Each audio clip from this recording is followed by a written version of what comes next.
I'm standing at my windowsill in this converted attic apartment in Miami, watering the plants in the early morning light, and I realize my hands are shaking so bad the water's going everywhere. Not everywhere on purpose, you understand? It's just my hands won't stop. I've been shaking like this for weeks now, ever since I finally understood what my son did to me. And I'm about to tell you something I never thought I'd say out loud. This is hard, really hard. But somebody needs to hear this, because if you're in a situation where your own family is systematically destroying your life and you don't even realize it's happening, you need to know you're not alone. You need to know there's a way out. Let me back up. I'm 47 years old, living in this tiny attic apartment with sloped ceilings and one small window that overlooks a block of apartment buildings with kids playing outside all day. This window is everything to me. It's where I stand in the morning before the chaos starts, before my phone starts ringing, before the day demands pieces of me I don't have left to give. My son Marcus. God, I still can't say his name without my chest getting tight. Marcus is smart, educated. He has this way of making you feel like everything he's doing is for the family. For me. For my mother, who started losing herself a few years ago to dementia. It happened so slowly at first, you know.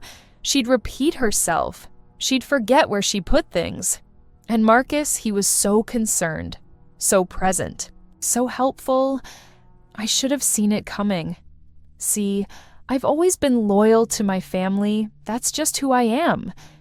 Growing up, my mother taught me that family is everything, that you sacrifice for the people you love, that staying together no matter what is the most important thing. I wore that belief like a badge, years and years of it. My afternoon soap operas were my only escape. That 1 hour I'd carve out to watch my stories without being interrupted. That was my thing. That was sacred to me. But even that started getting invaded by phone calls from Marcus, texts about mom, emergencies that never quite were emergencies but needed my attention anyway. And I gave him my time. So much time. I was the one at every appointment, every doctor's visit, every crisis. I was the one bringing the sweet tea in a plastic pitcher when everyone came over, the one making sure the faded family portrait hanging crooked on the wall got cleaned and dusted. I had my hymnal on the nightstand, and I prayed every night that God would help me be the right kind of daughter, the right kind of mother, the right kind of woman. Then came autumn. October, when the leaves fall in Miami and the light turns that golden color in the afternoon. Everything was about to change, but I didn't know it yet. Marcus asked me to come to his office. Casual. He said it was about mom's healthcare decisions. I was so tired by then I wasn't thinking straight. I wore my old teal tracksuit, the one from when I used to walk every morning before the weight of everything pressed me down. I remember thinking I should have tried harder to stay healthy, to stay strong. He had documents spread across his desk, legal papers. He said he needed my signature to help manage mom's finances, to protect her, to make sure her care was covered. He said it was a power of attorney thing, totally standard, nothing to worry about. His friend was there, his business partner, and they both made it seem so reasonable, so necessary, so loving. I signed. I didn't read every word. God, I didn't read most of it. I trusted him. That's what you do, right? You trust your son. Before I tell you what happened next, I want to ask you to do something for me. If this story is hitting close to home, if you know someone who's going through something like this, could you hit that like button and subscribe? Because this message needs to reach people who are trapped in situations they don't even recognize as abuse yet. Someone out there is living this right now, and they need to know they're not crazy. They're not ungrateful. They're not the problem. Okay, back to that day in Marcus's office. I remember the cool leather of the chair under my legs, the way the sunlight came through the blinds in stripes across the desk, the smell of his cologne, something expensive I couldn't afford to buy for myself anymore. Everything seemed so official, so legitimate. His business partner kept nodding, kept saying things like, "This is the smart move, and you're doing the right thing for your mother." I held that pen, and I thought about all the times Marcus had helped me, when my car broke down and he paid for the repairs, When I needed money for groceries and he transferred funds. When I was sick and he brought over soup. I thought he was taking care of me. I thought this was just more of that. The first signature felt normal. The second one made me pause for half a second, but Marcus said, "Mom, we need to move fast on this. The bank closes at 3. So I signed. The third signature I didn't even think about. When I walked out of that office, I felt lighter somehow. Like I'd done something good. Something responsible. I'd protected my mother's future. I'd trusted my son to handle the complicated stuff. I'd been a good daughter and a good mother all at once. I didn't know I'd just signed away my own voice. The changes started slow. So slow I barely noticed at first. Marcus would say things like, "Don't worry about Mom's bills. I've got it covered." Or I talked to the doctor and we decided to adjust her medication. Or I moved some of her investments around to get better returns. And I'd think, okay, good. He's handling it. That's what I wanted. But then I'd try to ask questions, and he'd get this tone. This patient, exhausted tone, like I was bothering him with details I couldn't possibly understand. He'd say, "Mom, you don't need to worry about this stuff." Or, "Mom, I already explained this to you, remember?" Even when he hadn't. Even when I knew he hadn't. My sister Rachel would call, and she'd say, "You're so lucky Marcus is taking care of everything. You don't have to deal with all that financial stress." And I'd agree because that's what you're supposed to say, right? You're supposed to be grateful. But gratitude started feeling like a weight. I remember the first time I really needed money. Not for anything crazy, just for a new pair of shoes because mine had holes in them, and it was raining every afternoon that November. I called Marcus and I said, "Honey, I need about $60 for shoes." And he said, "Mom, do you really need new shoes right now?" Like it was a question, like my feet weren't getting wet every time I walked to the bus stop. He sent me $40, and he made it feel like a favor.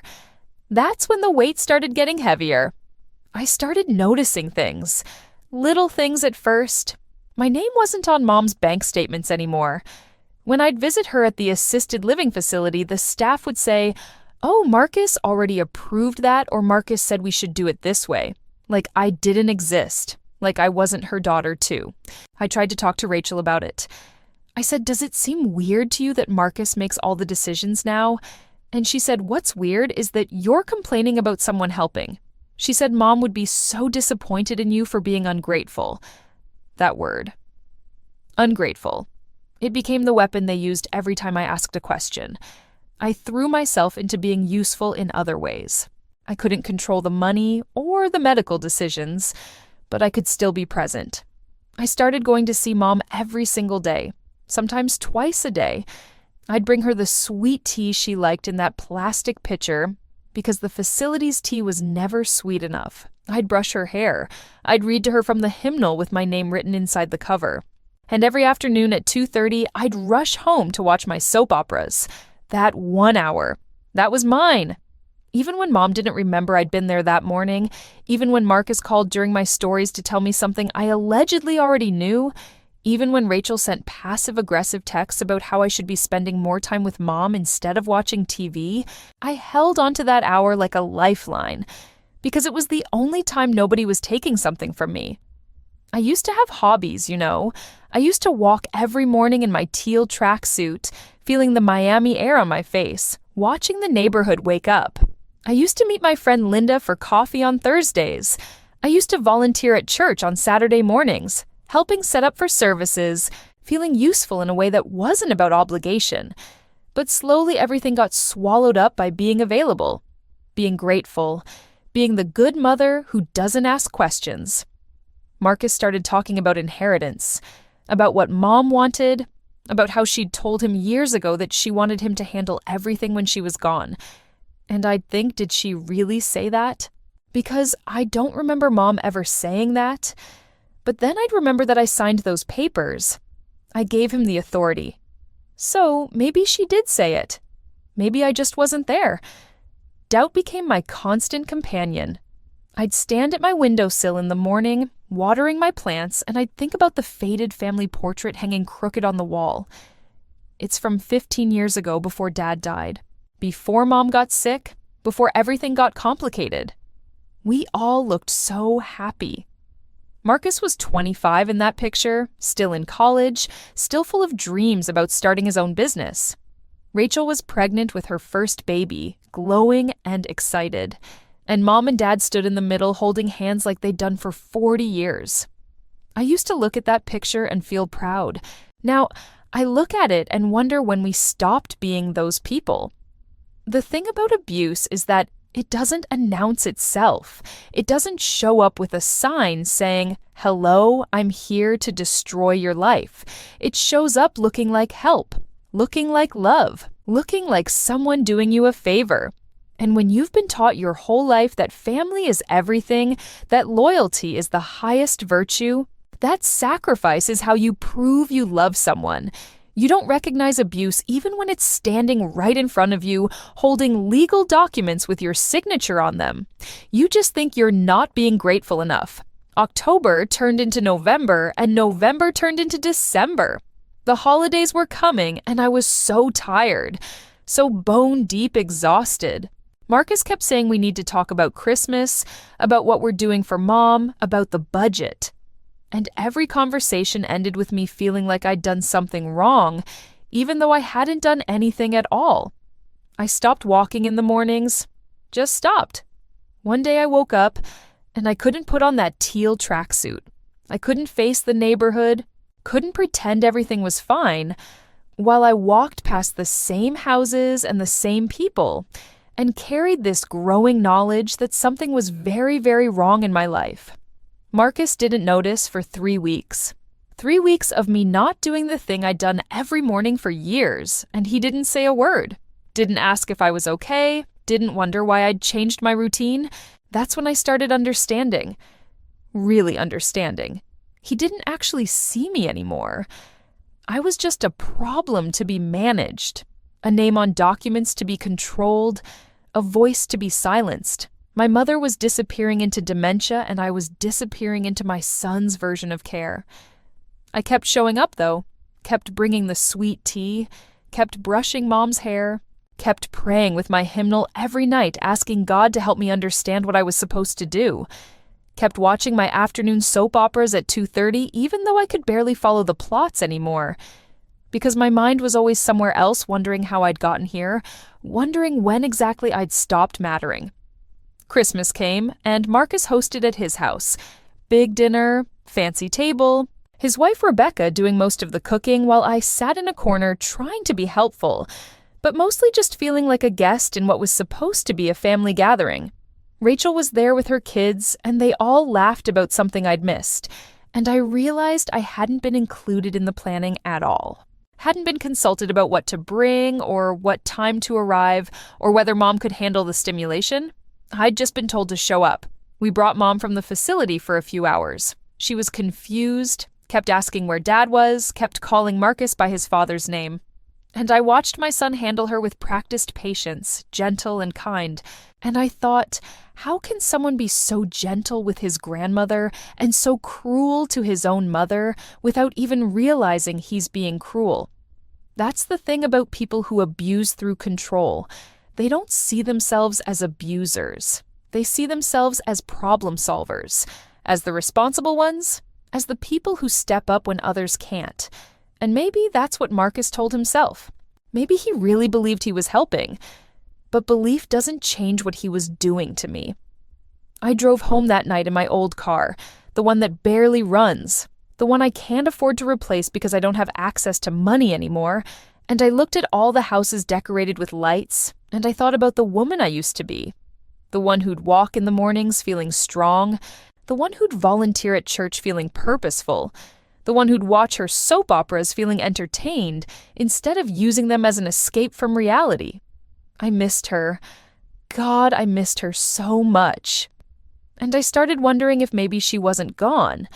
Maybe she was just buried under years of being told that her needs didn't matter, that her questions were inconvenient, that her very existence was something to be managed rather than celebrated.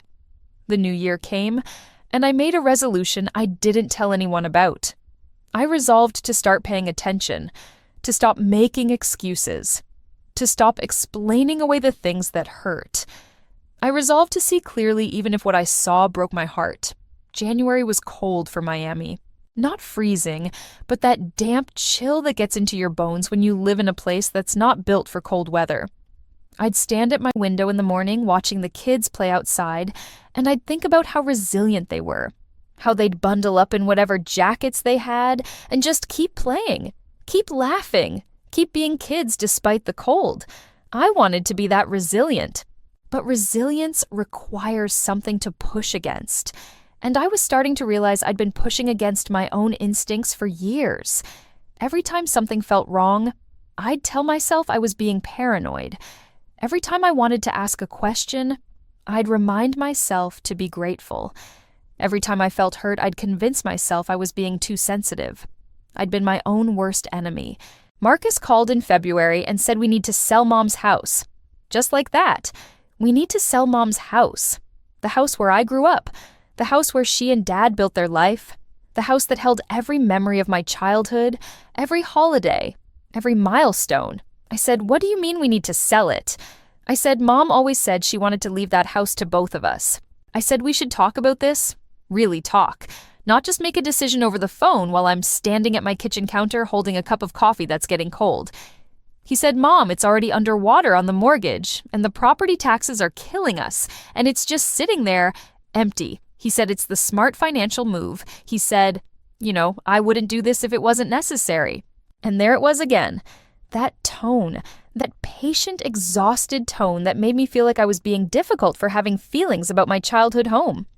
I said, "Who's us? When you say the property taxes are killing us, who do you mean?" He got quiet, the kind of quiet that's loud with everything not being said. Then he said, "I've been managing Mom's finances for 3 years now, Mom. You know that. You signed the papers." I said I signed papers so you could help with her medical decisions, not so you could sell her house without talking to me. He said it's the same thing. It's all connected. Medical care costs money. The house is an asset. Assets get liquidated when there are bills to pay. I said, "How much are the bills?" He said, "You don't need to worry about the details." And right there, right in that moment, standing in my tiny kitchen with my cold coffee and my shaking hands, I understood. This wasn't about protecting Mom. This wasn't about healthcare costs or property taxes or smart financial moves. This was about control. This was about Marcus having the power to make decisions and me having no power to question them. The house sold in April. I wasn't at the closing. Marcus handled everything. He said he'd put my share in an account, but I never saw any money. When I asked about it, he said it went toward Mom's care. When I asked for receipts, he said he'd get them to me, and then never did. Rachel called and said you should be thanking Marcus instead of interrogating him. She said he's doing all the hard work while you just sit around watching your shows. My shows. Like the 1 hour a day I carved out for myself was evidence of my uselessness. I stopped answering Rachel's calls after that. I was starting to understand something else too.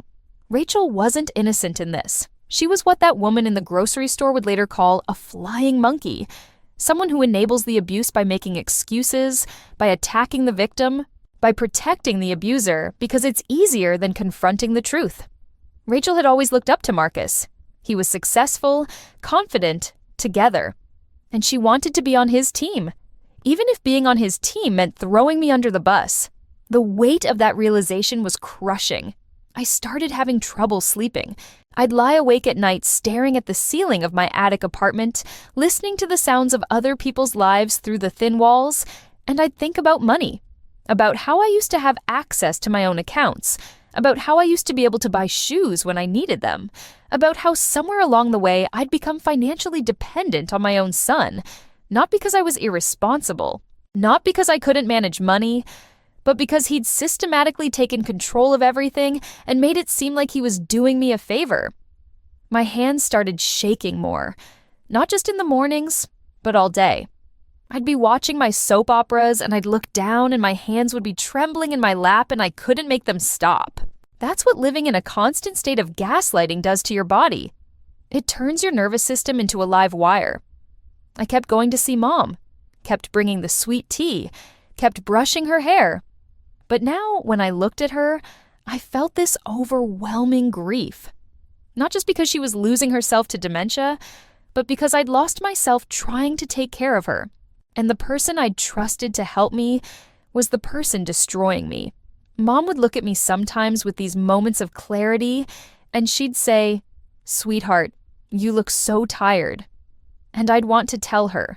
I'd want to say, "Mom, Marcus has taken everything, and I don't know how to get it back." But what would be the point? She'd forget in 5 minutes, and she'd be confused and upset. And I'd have dumped my pain onto someone who couldn't carry it. So I'd just smile and say, "I'm fine, Mom. I'm fine." Lies we tell to protect the people we love, even when telling those lies is killing us. The thing I need you to understand is that I blamed myself for all of it. I really did. I thought if I'd just been smarter, if I'd just read those papers more carefully, if I'd just asked more questions before signing, none of this would have happened. I thought I'd done this to myself. And Marcus reinforced that belief every chance he got. Every conversation ended with some version of, "Well, Mom, you signed the papers," or "Mom, you agreed to this," or "Mom, we talked about this already." He rewrote history so many times I started doubting my own memories. Did we talk about selling the house before he sold it? Maybe we did and I forgot. Did I agree to let him control all the finances? Maybe I did and I'm remembering wrong. Did Mom really tell him she wanted him to handle everything? Maybe she did and I just wasn't there. Doubt, doubt, doubt. That's the real poison of this kind of abuse. It makes you doubt yourself so completely that you can't trust your own mind anymore. Spring came, and with it that golden afternoon light that Miami does so well. The light that makes everything look softer, kinder, more beautiful than it really is. I'd stand at my window after watching my soap operas and I'd look at that light and think about how something can look beautiful and be completely hollow at the same time. Like my relationship with my son. It looked like a devoted mother and a caring son. It looked like family taking care of family. It looked like sacrifice and love and loyalty. But underneath it was hollow. Just control and manipulation dressed up as care. I wasn't eating much anymore. Food lost its taste. I'd open the refrigerator and see the plastic pitcher of sweet tea I kept making out of habit, and I'd think, what's the point? What's the point of any of it? That's when I stopped walking. That's when I stopped volunteering. That's when I stopped doing anything that wasn't absolutely necessary. Depression isn't always sadness. Sometimes it's just the absence of everything. The absence of joy, of purpose, of hope. It's going through the motions because the motions are all you have left. Marcus didn't notice. 3 weeks of me not walking, not volunteering, barely leaving my apartment except to see Mom. And he didn't say a word. And that told me everything I needed to know about how much I mattered to him. The day that changed everything was a Tuesday in April. Nothing special about it. Just another day of going through the motions. I was at the grocery store trying to figure out how to make my $40 budget stretch to cover a week of food. I was putting things back, choosing the cheaper brand, counting pennies. My hands were shaking so bad I could barely hold the shopping basket. And this woman next to me in the cereal aisle said, "Excuse me, are you okay?" I turned to look at her, and she had this kind face, gray hair pulled back in a bun, reading glasses hanging from a chain around her neck. She looked like somebody's grandmother. She looked safe, and I just broke. Right there in aisle 7, I started crying. Not quiet tears, full body sobs. The kind of crying that comes from years of holding everything in. She took my basket from me, and she led me outside to a bench, and she sat with me while I fell apart.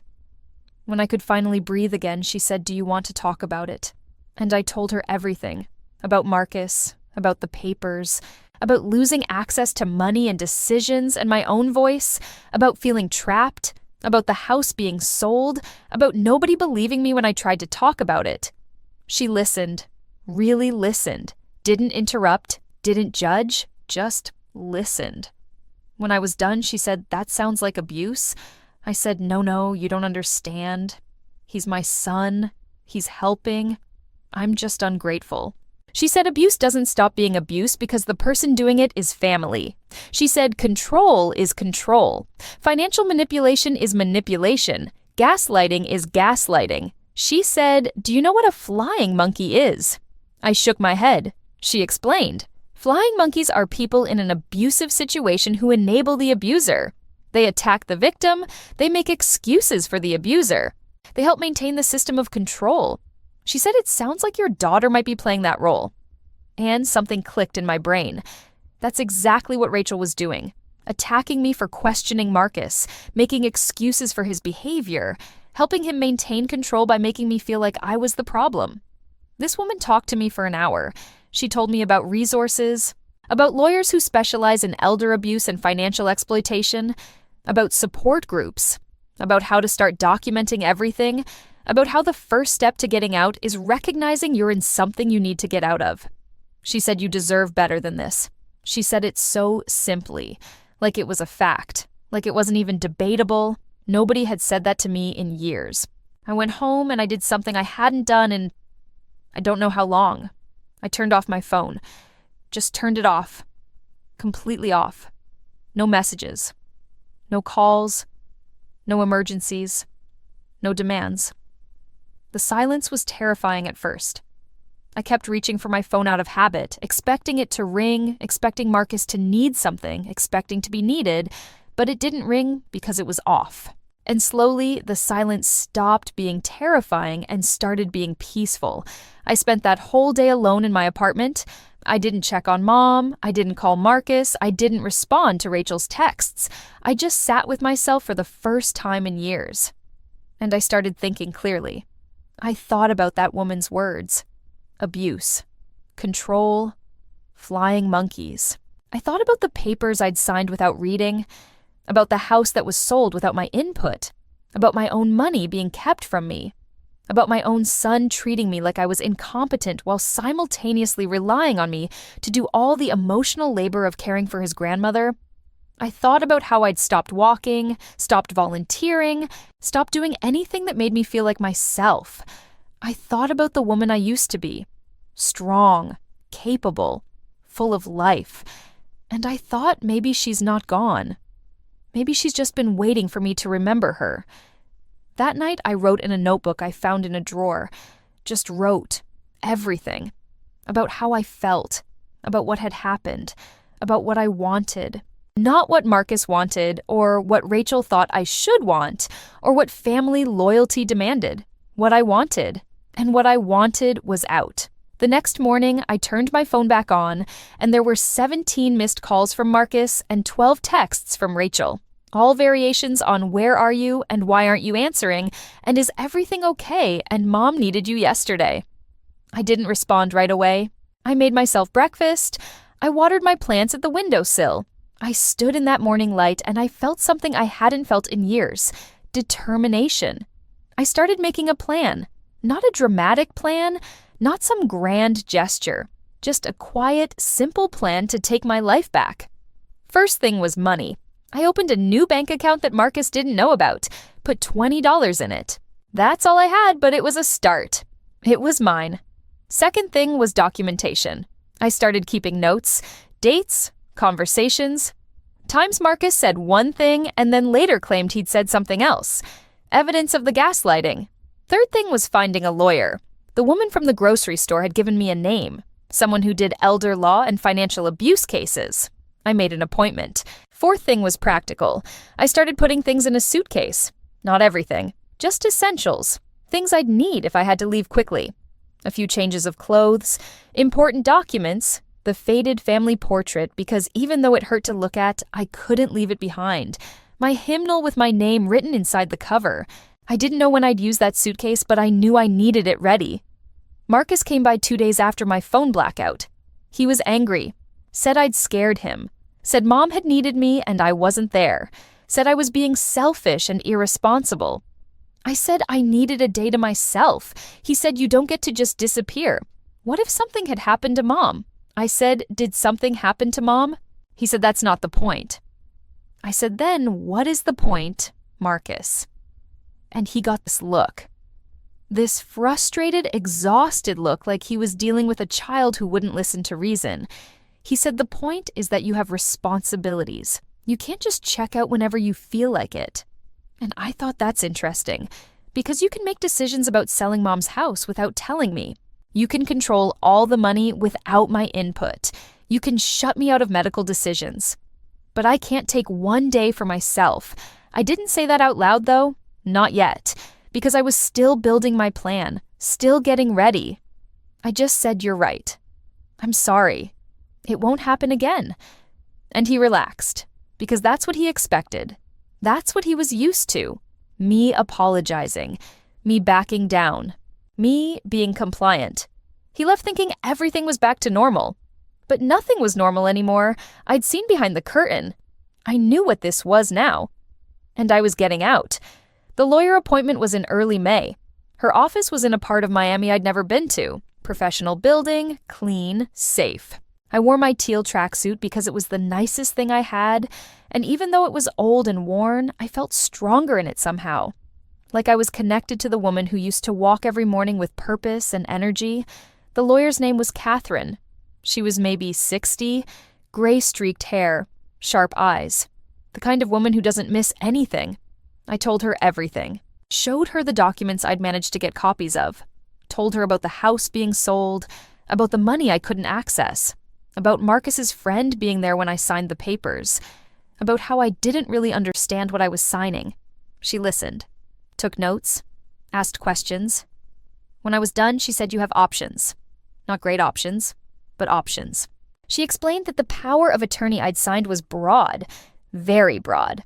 Marcus had legal authority to manage financial affairs, but she said we might be able to argue undue influence, that he'd pressured me, that his friend being there was suspicious, that selling the house without consulting me was questionable. She said it would be hard, expensive, time-consuming, and there was no guarantee we'd win. She said the other option is to walk away, to protect yourself going forward, to stop trying to fight for what's already gone and focus on building a new life. I asked which option she'd recommend. She said, "Honestly, walk away.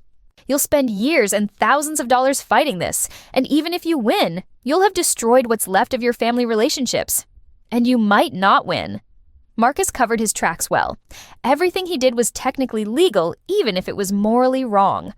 I sat there looking at this woman who was being honest with me, really honest, maybe for the first time in years, and I felt this strange relief. Because she was right.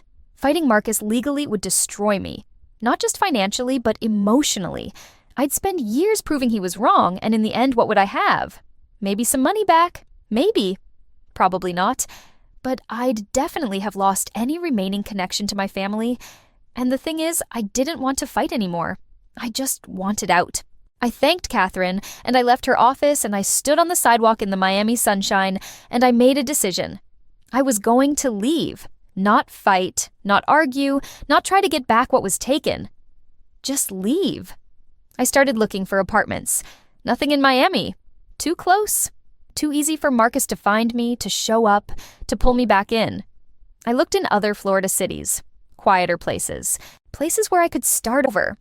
Where nobody knew me as Marcus's mother or Rachel's sister or the woman who let herself be taken advantage of. Just places where I could be me. I found a small place in a town I'd never been to. 1 bedroom, clean. Affordable on the tiny income I'd managed to save in my secret account. The landlord said I could move in whenever I was ready. I told him I'd be ready in 2 weeks. Those 2 weeks were the longest of my life. I kept going through my normal routine, visiting Mom, bringing sweet tea, brushing her hair, watching my soap operas at 2:30, answering Marcus's calls, being compliant. But underneath I was preparing. I packed that suitcase fuller, closed my old bank accounts that Marcus had access to, transferred my phone to a new number he didn't know, made copies of every document I could find. And I wrote letters. 1 to Marcus, 1 to Rachel, 1 to Mom, even though she wouldn't understand it. The letters weren't angry, they weren't accusations, they were just explanations. This is why I'm leaving, this is what you did, this is how it made me feel. I hope someday you understand. I knew they wouldn't read them and suddenly get it. I knew they'd probably get angry, claim I was being dramatic, say I was abandoning the family, but I needed to write them anyway. For me. So I could leave with a clear conscience knowing I'd tried to explain. The day I picked to leave was a Sunday. Marcus always played golf on Sunday mornings. Rachel took her kids to the park. Nobody would be looking for me. I went to see Mom one last time. Brought her sweet tea, brushed her hair, held her hand. She looked at me with those cloudy eyes and she said, "You're a good girl. You always were." And I kissed her forehead and I said, "I love you, Mom. I'm sorry I can't stay." She wouldn't remember this conversation in 5 minutes, but I would remember it forever. I drove back to my apartment and I got my suitcase and I left the letters on the kitchen counter where they'd be found eventually. And I left. I didn't look back at the building, didn't take pictures, didn't have some dramatic moment of closure. I just got in my barely running car and I drove away from Miami and away from my son and away from the life that had been slowly killing me. My phone started ringing around 2 that afternoon. Marcus had come by the apartment, found the letters, started calling. I didn't answer. He called 17 times that day. Rachel called 12 times. They left voicemails, angry at first, then confused, then worried, then angry again.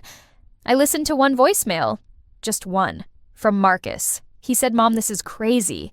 Just come back and we'll talk about it." You're not thinking clearly. You're making a huge mistake. Just come home. Home. Like that apartment was home. Like his control was home. Like my suffering was home. I deleted the voicemail and I turned off my phone. The new apartment was small, but it was mine. The landlord helped me carry my suitcase up the stairs. The neighbors smiled when they saw me. Nobody knew my history. Nobody had expectations. I was just a woman starting over. That first night in the new place, I couldn't sleep. Not because I was upset, but because I couldn't believe I'd actually done it. I'd actually left. After years of being trapped, I just walked away. I stood at the window of my new apartment, looking out at an unfamiliar neighborhood, and I felt something I hadn't felt in so long I almost didn't recognize it. Peace. The next few months were hard. Not because I regretted leaving, but because I had to figure out how to be myself again. I had to learn to make decisions without second-guessing, to spend money without feeling guilty, to say no without apologizing, to take up space without making myself small. I had to learn who I was outside of being Marcus's mother and Mom's daughter and the family caretaker. It was terrifying and exhausting and absolutely necessary. Marcus kept calling, kept leaving messages, kept sending Rachel to call me. I blocked their numbers, not out of anger, but out of self-preservation. I couldn't heal while they were constantly trying to pull me back in. I found a therapist, started unpacking everything, started understanding the patterns, the control, the gaslighting, the financial abuse, the way my family loyalty had been weaponized against me, started understanding that none of it was my fault. That was the hardest part, believing it wasn't my fault, because I'd spent so long thinking if I'd just been smarter, just read those papers more carefully, just asked more questions, none of this would have happened. But the therapist helped me see that I was manipulated by someone I trusted. That's not a failure of intelligence. That's a betrayal of trust. I started walking again. Not the same neighborhood, not the same routine, but every morning I'd put on my teal tracksuit and I'd walk through my new town and I'd feel my body remember what it was like to move freely. I started volunteering again at a local community center, helping with literacy programs. Nothing that had anything to do with my old life, just something that made me feel useful in a healthy way. I even started watching my soap operas again, but now they were just entertainment. Not an escape, not a coping mechanism, just stories I enjoyed. The faded family portrait came out of my suitcase after a few weeks. I hung it on the wall of my new apartment. Not prominently, just in the bedroom where I'd see it sometimes. And I realized I could look at it now without crying, without anger, just with sadness for what we used to be and acceptance that those people don't exist anymore. Mom passed away 7 months after I left. Marcus called to tell me. Not from his number, but from a hospital phone, so I wouldn't know not to answer. He said, "She's gone, Mom. She died this morning, and I thought you should know even though you abandoned her." I hung up without saying anything. I didn't go to the funeral. I knew if I went, Marcus would corner me. Rachel would lecture me. The extended family would judge me. And none of that would bring Mom back or change what happened. So I stayed in my new apartment, and I held my hymnal with my name written inside the cover, and I prayed for Mom's soul, and I let myself grieve privately. And I grieved not just for Mom, but for the relationship I'd wanted with my son and never got, for the family I'd believed in that never really existed, for the years I'd lost trying to earn love from people who saw me as a resource instead of a person. Marcus sent me an email a few weeks after the funeral. Said I'd been written out of the will, said Mom left everything to him, said it was what she wanted. And you know what? I didn't care. I really didn't. Because whatever money Mom had left, whatever assets there were, they came with strings attached. Strings I'd spent a lifetime tangled in. I'd rather have nothing and be free than have anything and be trapped. That's when I knew I'd really healed. When I could hear I'd been disinherited and just shrug. Because inheritance isn't just money. It's also patterns, beliefs, ways of being. And I'd inherited a belief system that said family loyalty was worth any cost, that sacrifice proved love, that my needs were less important than everyone else's.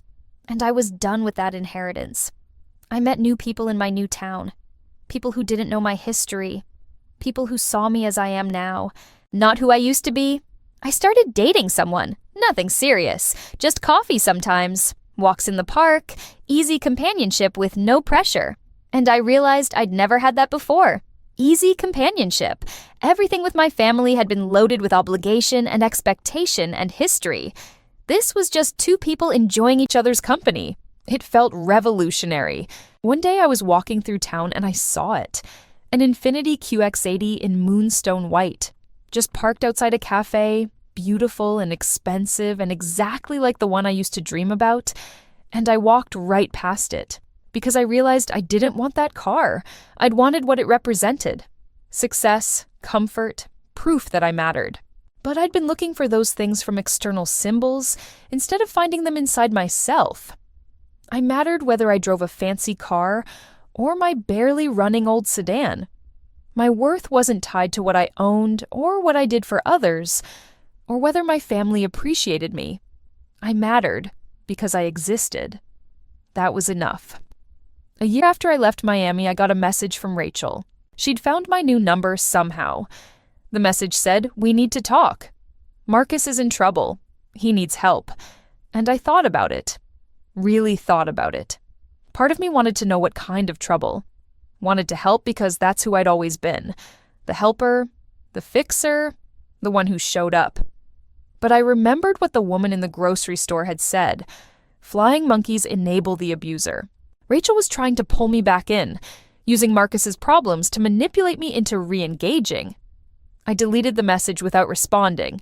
Whatever trouble Marcus was in, he'd have to handle it himself. Just like I'd had to handle everything myself for the past year. That was fair.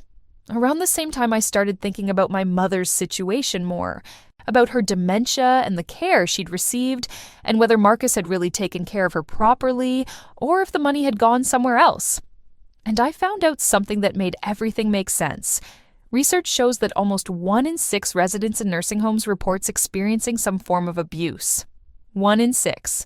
And for people with dementia specifically, the numbers are even worse. Studies prove that half of all people with dementia experience abuse. Half. My mother was one of those statistics. And I hadn't been able to protect her because I was too busy being abused myself. That knowledge hurt. But it also freed me. Because it meant this wasn't just a personal failing. This was a systemic problem. Elder abuse is common, financial exploitation is common, and the people who do it often look like Marcus. Successful, educated, respectable. They use their position and their victims' trust to take control, and the system often supports them because they know how to work within it legally, even when what they're doing is deeply wrong. Understanding that helped me stop blaming myself. I started speaking up about what happened to me, not loudly, not publicly, just in small ways. When I'd meet someone at the community center who'd mention family problems. When my therapist would suggest I might want to share my story.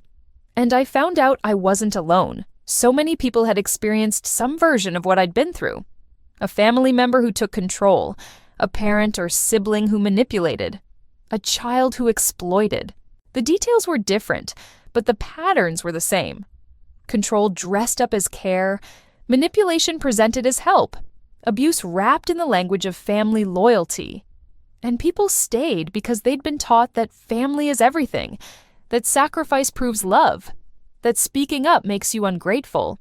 The same beliefs that kept me trapped for years. So I started telling people something I wished someone had told me sooner. Family loyalty is important, but it doesn't mean accepting abuse. Sacrifice is meaningful, but it shouldn't destroy you. Speaking up about mistreatment isn't ungrateful.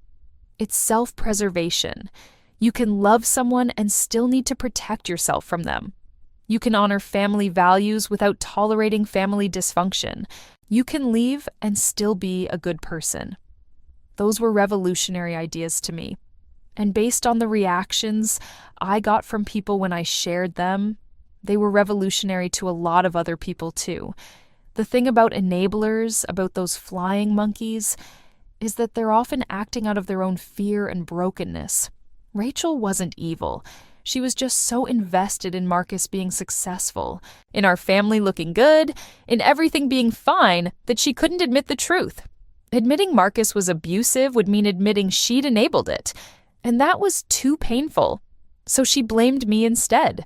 That's how family systems protect abusers, by making the victim the problem. I don't hate Rachel. I don't even hate Marcus, really. I'm sad for them.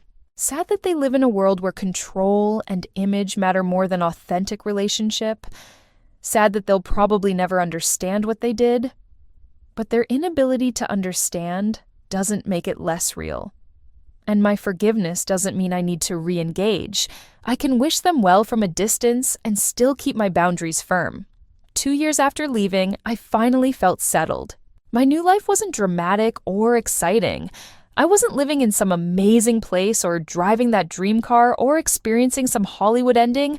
I was just living quietly in a small apartment in a town where nobody knew my history, walking every morning, volunteering at the community center, watching my soap operas, having coffee with friends, normal life, peaceful life. The life I'd always deserved but couldn't have when I was trapped. I looked in the mirror one morning and I saw that woman again. The one from before, strong, capable, full of life. She'd been buried for so long under exhaustion and obligation and doubt, but she wasn't gone. She'd just been waiting. And now, she was back. My hands don't shake anymore. I can hold a cup of coffee steady. I can water my plants without spilling. My body knows it's safe now. That's what freedom feels like. Not just mental or emotional, but physical. Your body stops living in fear mode, stops being prepared for the next manipulation or crisis or demand. You can just be. I think about that day in the grocery store sometimes, about the woman who stopped to ask if I was okay, about how one moment of genuine concern from a stranger changed the trajectory of my entire life. She didn't fix everything. She just saw me, really saw me, and helped me see myself. That's all it took. One person saying you deserve better, one person naming what was happening as abuse, one person treating me like I mattered. So now I try to be that person for others when I see someone struggling. When someone seems overwhelmed or controlled or diminished, I ask, "Are you okay?" And I mean it. And I listen if they want to talk. Because you never know when you might be the one person who helps someone see clearly enough to save their own life. The faded family portrait still hangs in my bedroom. I look at it sometimes and I don't feel sadness anymore, just distance. Those people exist in a different lifetime. I exist here, now, free.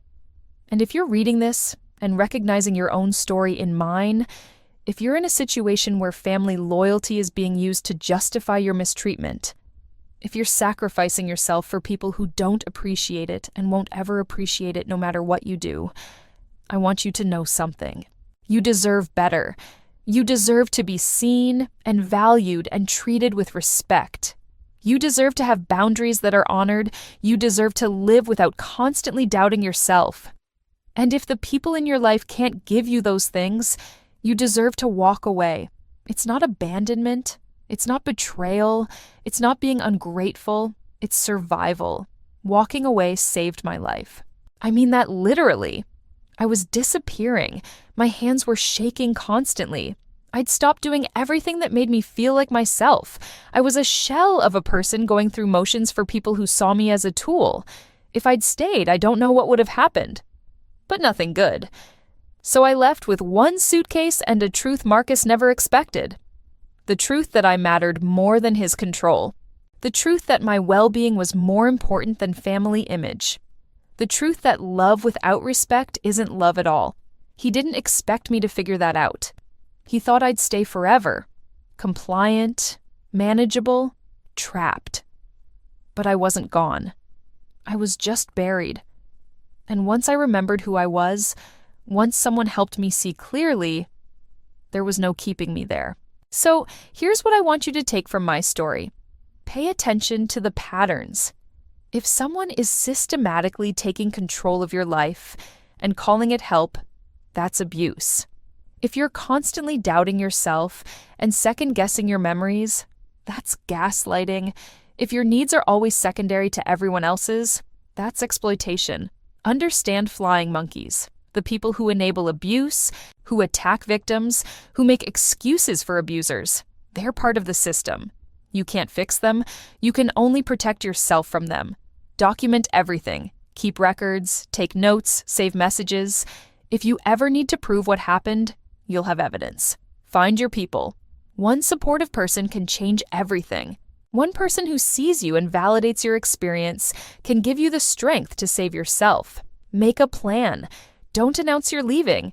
Don't give warnings. Just quietly prepare. Get money set aside. Find a place. Pack a bag. And when the time is right, go. And most importantly, understand this. You can leave. No matter how long you've been trapped. No matter how much you've invested. No matter what they've told you about family loyalty or sacrifice or obligation, you can leave. I did it at 47 years old with $40 and one suitcase. I left behind my son, my daughter, my mother, my home, my entire life. And it was the best decision I ever made. Because now I'm free. And freedom is worth more than any inheritance, any family approval, any amount of money. Freedom is everything. So if you're living my story right now, if you're trapped and exhausted and doubting yourself, please hear me. You deserve better. And you can have better. But you have to choose yourself. You have to decide that your life matters more than their control. You have to pack that suitcase and go. It won't be easy. You'll grieve. You'll doubt yourself. You'll wonder if you're doing the right thing. But on the other side of that doubt is peace. Real peace. The kind you can't have while you're trapped. And that peace is worth everything. Have you lived this? Do you know someone who has? If this story helped you see something you needed to see, please like and subscribe so this message reaches someone else who needs to hear it.